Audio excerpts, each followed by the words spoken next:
but it doesn't use its own oil. I was ambassador in Nigeria, and the American ambassador, who was an oil expert, he said, we don't want Nigerian oil because this is too far away from Russia's approach, Soviet Union's approach at that time. This will in any case fall into our laps. We want first to use the Middle East oil which can fall into Russian lap. So they want to exhaust the Middle East oil and preserve their own oil. Secondly, they want to have control of the oil, not only energy in the Middle East as well as in the Central Asian region, so that China, Japan and Europe depend on getting this oil because of their goodwill.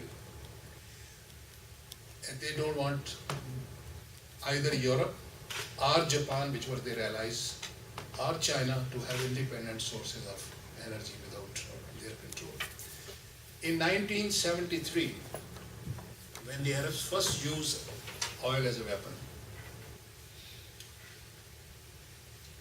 there was a strong reaction in the United States and oil prices went up.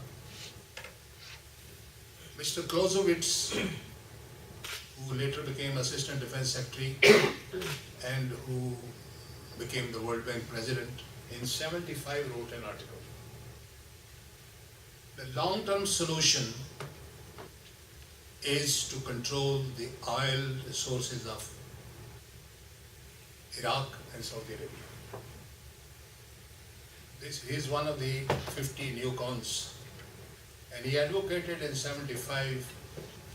And when the 9/11 took place, there was a debate in the Bush government whether to attack Afghanistan or to attack Iraq first. And Clausewitz at that time was in favor of attacking Iraq before attacking Afghanistan. So they want to have a control of the oil. They don't want to use their own oil. That is their preserve. So in long terms, you see, once you develop a mentality of domination or control, which was clearly defined at one stage as the policy of preemption and policy that to prevent any other potential rival from ever challenging the United States, then you don't rely and don't use your own sources, use other people's sources. Sir, on the question of Iran, Iran is a signatory to NPT, and Iran claims that we have no intention of making the bomb. Our program is peaceful. So under the NPT, they are entitled to have peaceful uses of energy. It is also the obligation of nuclear powers under NPT to help those countries who are signatory to get access to peaceful uses of nuclear energy. And this was the original idea of Atoms for Peace under President Eisenhower. Now here, the United States is denying nuclear energy, peaceful uses of nuclear energy, to a country which is a signatory to NPT. And it has violated its own laws.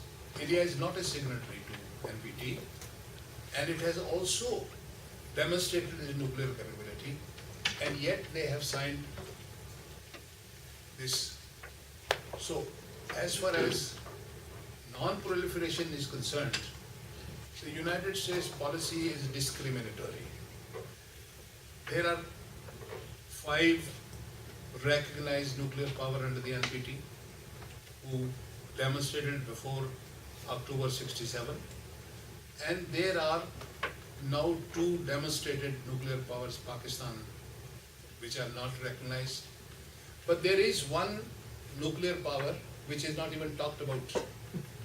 And that has, they say, they have 300 nuclear weapons. Israel. So, where to drop the line? As far as North Korea is concerned, I'm going to say something which may not be acceptable to anybody.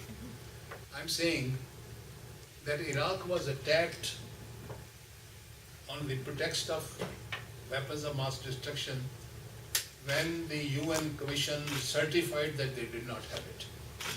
If they knew that they have it, they would not have attacked it. And Korea drew the right lessons. Korea said, we have it and we will use it. So they did not attack Korea. They started negotiations with Korea. 6-party negotiation with Korea. They are threatening Iran, but they have not, luckily, not gone to the madness of attacking Iran. In fact, the Obama administration, Obama after being elected, threw a hint that he wanted a diplomatic settlement. Though under pressure, he gave up all that. If he is serious, in the second term, he is free from political pressures. He doesn't have to be re-elected. I expect that within 6 months or so, some kind of a dialogue will start between Iran and the United States to resolve this issue through 5+1. And it will be more serious dialogue this time. And there, United States statement that they will attack are sometimes to discourage Israel from doing it unilaterally. So I think there is a new book that has been written in the United States called The Tyranny of Geography.